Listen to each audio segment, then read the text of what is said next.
സാറിന് ഇപ്പോൾ എന്താണ് ഫീൽ ചെയ്യുന്നത്? ഫീൽ ചെയ്യുന്ന പറഞ്ഞാൽ മകളെ നന്നായിട്ട് പഠിച്ചിട്ടുണ്ട്. രാത്രിയും പകലും നന്നായിട്ട് കഷ്ടപ്പെട്ടാണ് പഠിച്ചത്. അതിൻ്റെ ഗുണം കിട്ടിയിട്ടുണ്ട്. ഞാൻ ഫസ്റ്റ് റാങ്കിന് വേണ്ടിയിട്ട് തന്നെയായിരുന്നു ആഗ്രഹിച്ചത്. ആദ്യത്തെ PSCയിൽ തന്നെ ആ ഒരു ഫസ്റ്റ് റാങ്ക് വാങ്ങിക്കണമെന്നും വളരെ ആഗ്രഹമുണ്ടായിരുന്നു. പെൺകുട്ടികളായപ്പോലും ഒരു സർക്കാർ സർവീസിൽ കയറുക എന്നുള്ളൊരു ആഗ്രഹമാണ്. അപ്പോൾ രണ്ടുപേർക്കും ഞാൻ കൊടുത്ത ഉപദേശം കല്യാണം എന്നത് രണ്ടാമത്തെ കാര്യമാണ്. ആദ്യം പഠിക്കുക, ജോലി എടുക്കുക. ഒന്നാമത്തെ ഇരന്നെ ഞാൻ ഇതന്നെ എടുക്കും എന്ന് പറഞ്ഞ് പിടിച്ചതാണ്. വാശിയോടുകൂടി നമ്മൾ PSCയിലേക്ക് ചെല്ലുമ്പോൾ നമുക്ക് കുറേ ഡിമോട്ടിവേഷൻ ഉണ്ടാവും. അതായത് ഇനി എപ്പോൾ കിട്ടാനാണ്, അതേപോലെ തന്നെ എന്താണ് കല്യാണം നോക്കിക്കൂടെ, PSC കഴിഞ്ഞ് പിന്നെയും പഠിക്കാമല്ലോ, അങ്ങനെയൊക്കെ പറഞ്ഞ ആൾക്കാരൊക്കെ ഉണ്ട്. സഹകരിക്ക് വന്നതിന് ശേഷം മടി പിടിച്ചിട്ടുണ്ടോ? ഇല്ല. എപ്പോഴെങ്കിലും മടി പിടിക്കാൻ തോന്നിയിട്ടുണ്ടോ? ഇല്ല. ഇല്ല. പിടിക്കും.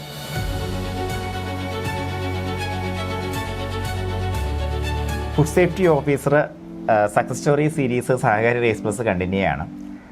ഫുഡ് സേഫ്റ്റി ഓഫീസർ നോട്ടിഫിക്കേഷൻ വന്നു നമ്മൾ പരിശീലനം തുടങ്ങുമ്പോൾ തന്നെ സഹകാരിയുടെ ടീമിന് ഒരു വലിയ ആത്മവിശ്വാസം ഉണ്ടായിരുന്നു. ആത്മവിശ്വാസം എന്ന് പറയാൻ പറ്റില്ല, അതൊരു ഓവർ ആത്മവിശ്വാസമാണ്. നമുക്കൊരു ഫസ്റ്റ് റാങ്കിലേക്ക് അല്ലെങ്കിൽ ടോപ്പേഴ്സ് നമ്മുടെ ഉദ്യോഗാർത്ഥികൾ തന്നെ ആയിരിക്കണം എന്നുള്ള കാര്യത്തിൽ അങ്ങനൊരു ആത്മവിശ്വാസം പണ്ടേ നമ്മൾ പങ്കുവയ്ക്കുന്നുണ്ടായിരുന്നു. അപ്പോൾ അത് ശരിക്കും വന്നത് ആദ്യത്തെ 10ൽ 8 റാങ്കുകൾ സ്വന്തമായിക്കൊണ്ടാണ് നമ്മുടെ കുട്ടികൾ വന്നതെന്നുള്ളതാണ്. അപ്പോൾ അതിൽ രണ്ടാമത്തെ റാങ്ക് ഹോൾഡറായിട്ടുള്ള നമ്മുടെ അഭിന അശോകാണ് ഇത് നമ്മളോടൊപ്പം ഉള്ളത്. അഭിന അശോക് കാസർഗോഡ് പെരിയ സ്വദേശിയാണ്. സഹകാരിയുടെ മാർച്ച് ബാച്ച് അല്ലേ മോളെ? March batch. അതായത് നോട്ടിഫിക്കേഷൻ വന്ന ഫസ്റ്റ് ബാച്ചിൽ തന്നെ സഹകാരിയിലേക്ക് വരികയും ക്രാഷ് എന്ന് പറയുമ്പോഴത്തേക്ക് നമുക്ക് അവസാനം വന്ന ആൾക്കാർ കുറേ പേരുണ്ട്. പക്ഷേ ഇവരെന്ന് പറയുമ്പോൾ തുടക്കം തൊട്ട് ആ ഒരു എക്സ്പീരിയൻസിലൂടെ കടന്നു വന്ന ആൾക്കാരും കൂടെയാണ്. അപ്പോൾ അതിൻ്റെ എൻറ്റയർ ക്രെഡിറ്റ് നമ്മുടെ കുട്ടികൾക്ക് തന്നെയാണ്. അപ്പോൾ അത്രയും എഫേർട്ട് ഇട്ടാൽ മാത്രമേ ഇതുപോലെ വലിയൊരു മത്സര പരീക്ഷയിൽ നമുക്ക് 1-2 സ്ഥാനങ്ങളിലൊക്കെ എത്താൻ പറ്റത്തുള്ളൂ. അപ്പോൾ അതിന് first of all congrats Abhinay.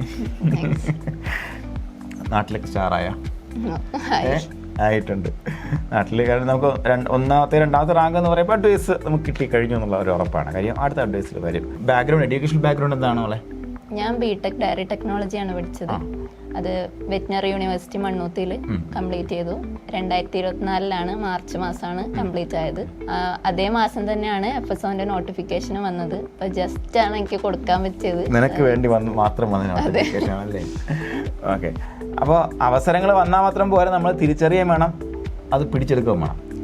അപ്പോൾ അതിന് വേണ്ടിയിട്ട് എന്തൊക്കെ എഫേർട്ടാണ് ആദ്യം ഇട്ടത്? എഫേർട്ട് എന്ന് പറഞ്ഞാൽ മാർച്ച് മാസം തൊട്ട് തന്നെ, അതായത് നോട്ടിഫിക്കേഷൻ വന്നു, പക്ഷെ എനിക്ക് എക്സാമിന് കൊടുക്കാൻ പറ്റുമോ എന്ന് എനിക്ക് അപ്പോഴും അറിയില്ലായിരുന്നു. കാരണം സർട്ടിഫിക്കറ്റ് എനിക്ക് കിട്ടിയിട്ടില്ല.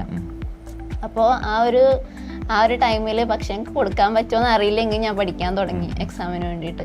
അവസാനം എനിക്ക് കൊടുക്കാൻ പറ്റി. അതായത് ആ ഒരു നോട്ടിഫിക്കേഷൻ ലാസ്റ്റ് ഡേറ്റ് തോന്നുന്നു.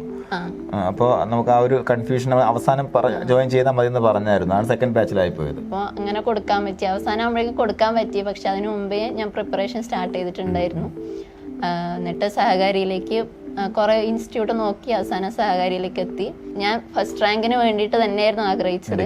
ഫസ്റ്റ് റാങ്കിന്റെ സെയിം മാർക്കാണെങ്കിലും സെക്കൻഡ് റാങ്ക് ആയിപ്പോയി. എന്നാലും വളരെയധികം എഫേർട്ട് ഇട്ടിട്ട് തന്നെയാണ് പഠിച്ചത്. ഓക്കെ. നമ്മളപ്പോഴേ നമുക്ക് എക്സ്പെക്ടേഷൻ വേഴ്സസ് റിയാലിറ്റി, ലൈക്ക് മോളെ ആദ്യത്തെ PSC ആണ് അല്ലേ? പഠിച്ചെഴുതുന്ന ആദ്യത്തെ PSC ആണ്. ഇതിന് മുന്നേ വേറെ PSC പരീക്ഷ എഴുതിയിട്ടില്ല. അപ്പോൾ ഒരു കോച്ചിങ് വേണമെന്ന് തോന്നി എന്തുണ്ടായിരുന്നു? അതായത് ഇപ്പം സിലബസ് ഭയങ്കര വാസ്റ്റ് ആണ് FSOന്റെ. അതായത് നമ്മൾ പഠിച്ച ഡയറി അല്ലാണ്ട് പല ടോപ്പിക്ക് പഠിക്കാനുണ്ട്. ഇപ്പോൾ അഗ്രികൾച്ചർ, വെറ്റിനറി, അങ്ങനെ പല സബ്ജക്റ്റും പഠിക്കാനുണ്ടായിരുന്നു. അപ്പോൾ അതിന് വേണ്ടിയിട്ട് ഒരു ഗൈഡൻസ് എന്ന് പറയുന്നത് വളരെ അത്യാവശ്യമാണ്. എവിടുന്ന് തുടങ്ങണം എന്ന് ഉള്ളൊരു ക്ലാരിറ്റി നമുക്ക് ഉണ്ടാവില്ല. അപ്പം അതിനൊരു ഗൈഡൻസ് ഉണ്ടെങ്കിൽ നമുക്ക് പ്രോപ്പറായിട്ട് ടൈം ടേബിൾ അനുസരിച്ച് പഠിക്കാൻ സാധിക്കും. അതുകൊണ്ടാണ് ഒരു കോച്ചിങ് വേണം എന്നുള്ള തീരുമാനത്തിലെത്തിയത്. അപ്പോൾ സഹകാരിയിലേക്ക് വരുന്നു. സഹകാരിയിലേക്ക് വന്നതിന് ശേഷം മടി പിടിച്ചിട്ടുണ്ടോ? ഇല്ല. എപ്പോഴെങ്കിലും മടി പിടിക്കാൻ തോന്നിയിട്ടുണ്ടോ? ഇല്ല. പിടിക്കും. ഓക്കെ. പൊതുവെ നമുക്ക് മടി പിടിക്കാതിരിക്കാൻ വേണ്ടി കുറച്ചധികം സ്ട്രാറ്റജീസ് നമ്മൾ മുന്നോട്ട് വയ്ക്കുന്നുണ്ട്. ഇപ്പോൾ ഡെയിലിയുള്ള എക്സാംസ് കൃത്യമായിട്ട് എഴുതി പോവുക. അതുപോലെ വീക്ക്ലി എക്സാമിനേഷൻ എഴുതുന്നതിലും അതിനകത്ത് കുറച്ച് ഡെഡ് ലൈൻസ് തരിക. അങ്ങനെയുള്ള കുറേ കാര്യങ്ങളുണ്ട്. അപ്പോൾ എല്ലാ പരീക്ഷ എഴുതിയിട്ടുണ്ടോ നീ? ഒരെണ്ണം പോലും മിസ്സാക്കിയിട്ടില്ല.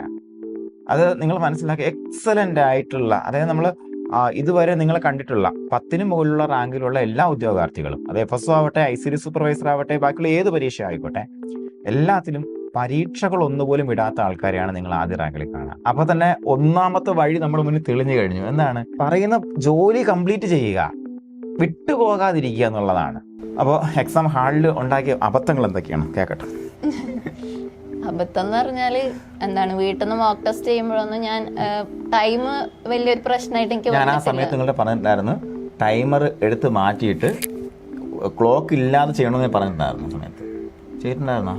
അതൊക്കെ ചെയ്തിട്ടുണ്ടായിരുന്നു. പക്ഷെ വീട്ടിൽ നിന്ന് ചെയ്യുമ്പോഴാണെങ്കിൽ നമ്മൾ ടൈമിന് ആലോചിച്ച് ചിലപ്പോൾ ഒരു 10-20 മിനിറ്റ് കൊണ്ടൊക്കെ നമുക്ക് ചെയ്ത് കഴിയും, നമുക്ക് ആൻസേഴ്സ് അറിയാം. പക്ഷെ എക്സാം ഹാളിലാകുമ്പോൾ നമുക്കൊന്ന് ടെൻഷൻ ഉണ്ടാവും, പിന്നെ നമ്മൾ തെറ്റിപ്പോവണ്ടെന്ന് വിചാരിച്ച് അത്രയും സ്ലോ ആയിട്ടായിരിക്കും ഓരോന്ന് വായിക്കും മാർക്കുകയും ചെയ്യുന്നത്. അപ്പോൾ അതിൻ്റെ ഒരു പ്രശ്നം ഉണ്ടായിരുന്നു. പിന്നെ ഞാൻ ഫസ്റ്റ് ഒന്ന് വായിച്ച് എല്ലാം OMR ഇതില് ക്വസ്റ്റ്യൻ പേപ്പറിൽ മാർക്ക് ചെയ്തു. പിന്നെ ഡൗട്ട് ഉള്ളതൊക്കെ റൗണ്ട് ചെയ്ത് വെച്ചു. അവസാനം രണ്ടാമത് അറിയുന്നതൊക്കെ മാർക്ക് ചെയ്തു. പിന്നെ വീണ്ടും വരുമ്പോഴേക്കും ടൈം കഴിഞ്ഞു. അപ്പം അറ്റംപ്റ്റ് ചെയ്യാൻ, അതായത് സാറ് പറയുമല്ലോ അറ്റംപ്റ്റ് ചെയ്യാൻ കുറച്ച് ക്വസ്റ്റ്യൻസ് ഉണ്ട്. അപ്പം അത് ഞാൻ അറ്റംപ്റ്റ് ചെയ്ത് വെച്ചിരുന്നു. പക്ഷെ അതെനിക്ക് OMRലേക്ക് മാർക്ക് ചെയ്യാൻ പറ്റില്ല. പോട്ടെ. അപ്പം മോളെ, നമുക്ക് ഇനി നമുക്ക് ഇതേപോലെ വരാൻ പോകുന്ന ഉദ്യോഗാർത്ഥികളുണ്ടല്ലോ, ഒത്തിരി പേരുണ്ട് ഇതുപോലെ പഠിക്കാൻ വേണ്ടി. ഇപ്പം എന്നെ സംബന്ധിച്ചൊരു ഭാഗ്യമുണ്ട്, കാര്യം നമുക്ക് കോഴ്സ് കഴിഞ്ഞ് തുടങ്ങിയ ഉടനെ നമുക്ക് കിട്ടി എന്നുള്ളൊരു ഭാഗ്യമുണ്ട്. അപ്പോൾ അറ്റ് ഏർലി ഏജ് ഇപ്പോൾ എത്ര വയസ്സായി? 25 വയസ്സായി. അപ്പോൾ അത് യങ്ങസ്റ്റ് ഫുഡ് സേഫ്റ്റി ഓഫീസറായിട്ട് മാറാൻ കഴിയട്ടെ ആശംസിക്കുകയാണ്. ഓക്കെ. അപ്പോൾ അറ്റ് ഏർലി ഏജ് ഇതിങ്ങനെ നമ്മൾ എത്തി നിൽക്കുന്നു. അപ്പോൾ ഇതേപോലെ നിങ്ങളെപ്പോലുള്ള 2K കിഡ്സൊക്കെ ഒത്തിരി പേര് ചിരിയൊക്കെ കളിച്ച് കിടന്നിട്ടൊക്കെ ജോലിയൊക്കെ അന്വേഷിക്കാമെന്നൊക്കെ ചിന്തിക്കുന്ന ആൾക്കാരുണ്ടായിരിക്കും. അപ്പോൾ ആ ന്യൂജൻ കുട്ടിയെ കൊടുക്കാനുള്ള മെസ്സേജ് എന്താണ്? നമ്മൾ PSCയിലേക്ക് ചെല്ലുമ്പോൾ നമുക്ക് കുറേ ഡിമോട്ടിവേഷൻ ഉണ്ടാവും. അതായത് ഇപ്പം PSC ഇത്രയും പഠിച്ചിട്ട് PSCക്കാണോ പോകുന്നത്? അതായത് PSC എന്ന് പറയുമ്പോൾ ചിലർക്കൊക്കെ ഒരു പുച്ഛമുണ്ട്. അതേപോലെ ഇത്രയും എന്താണ്, നമ്മൾ PSCയിലേക്ക് കുറേ കാലം എടുക്കും PSCയിൽ ഒരു ജോലി കിട്ടാൻ വേണ്ടിയിട്ട്. കുറേ ആൾ കഷ്ടപ്പെട്ടിട്ട് കിട്ടാത്ത കുറേ ആൾക്കാരുണ്ട്. അപ്പോൾ ഇനി എപ്പോൾ കിട്ടാനാണ്?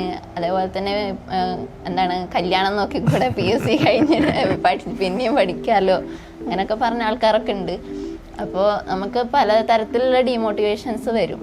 പക്ഷെ നമുക്ക് സ്ട്രോങ് ആയിട്ടൊരു ആഗ്രഹം ഉണ്ടെങ്കിൽ, അതായത് ആദ്യത്തെ PSCയിൽ തന്നെ ഫസ്റ്റ് റാങ്ക് വാങ്ങിക്കണം എന്നായിരുന്നു എൻ്റെ ഒരു ആഗ്രഹം. അപ്പോൾ അങ്ങനെ ഒരു സ്ട്രോങ് ആയിട്ടുള്ള ഒരു ആഗ്രഹം ഉണ്ടെങ്കിൽ നമുക്കത് തീർച്ചയായിട്ടും അച്ചീവ് ചെയ്യാൻ പറ്റും. അതായത് സാറ് പറഞ്ഞ പോലെ യൂണിവേഴ്സ് മൊത്തം നമ്മുടെ കൂടെ നിൽക്കും. അപ്പോൾ PSC പഠിക്കാൻ തുടങ്ങുകയാണെങ്കിൽ അതായത് നമ്മൾ ആ ഒരു എക്സാമിൽ തന്നെ കോൺസെൻട്രേറ്റ് ചെയ്യുക. അതേപോലെ തന്നെ അതിന് നമ്മുടെ 100% കൊടുക്കുക. അതായത് ഞാനാണെങ്കിൽ രാവിലെ തൊട്ട് രാത്രി വരെ, ഞാൻ കിടക്കുന്നവരെ ഞാൻ ഒറ്റ സ്ട്രെച്ചിലിരുന്ന് പഠിക്കുമായിരുന്നു. അതായത് ജസ്റ്റ് ഫുഡ് കഴിക്കാൻ അങ്ങനെയുള്ള ഒരു ഇൻ്റർവെൽസ് മാത്രമേ എടുത്തിട്ടുള്ളായിരുന്നു. ചിലവർ പറയും അത്രയൊന്നും ആവശ്യമില്ല, എന്നാലും എനിക്കങ്ങനെ ചെയ്തില്ലെങ്കിൽ എനിക്ക് ഭയങ്കര കുറ്റബോധമായിരുന്നു. ഞാൻ പഠിച്ചില്ലല്ലോ എന്ന് പറയുന്ന ഭയങ്കര ഒരു കുറ്റബോധം ഉണ്ടായിരുന്നു. അങ്ങനെ നമുക്ക് അത്രയും ആഗ്രഹം ഉണ്ടെങ്കിൽ നമുക്ക് PSC എന്തായാലും ഒരു ബാലികറാമലയല്ല, അത് നമുക്ക് എന്തായാലും ആദ്യത്തെ അറ്റംപ്റ്റിൽ തന്നെ അച്ചീവ് ചെയ്യാൻ പറ്റും എന്നാണ് ഞാൻ എൻ്റെ അനുഭവത്തിൽ നിന്ന് പറയുന്നത്. ഓക്കെ. അപ്പോൾ എല്ലാ കൂട്ടുകാരും നന്നായിട്ട് പഠിക്കുക, ഡ്രീം ചെയ്യുക, നിങ്ങൾ സ്വപ്നം കാണുക. സ്വപ്നം കണ്ട് കഴിയുമ്പോഴത്തേക്ക് നിങ്ങൾ നിരന്തരം ആ സ്വപ്നം കണ്ടുകൊണ്ടിരിക്കുമ്പോഴത്തേക്കും ശരിക്കും ലോകം നമുക്കൊന്നും ചെയ്യില്ല, പക്ഷെ നിങ്ങൾക്കത് ഫീൽ ചെയ്യും. ലോകത്ത് സംഭവിക്കുന്ന ഓരോ കാര്യങ്ങളും നിങ്ങൾക്ക് വേണ്ടിയാണെന്ന് ഫീൽ ചെയ്യാൻ തുടങ്ങും. അത് നിങ്ങളുടെ ജീവിതത്തിലൊരു വലിയ ചേഞ്ചായി മാറട്ടെ എന്ന് ആശംസിക്കുകയാണ്. Thank you.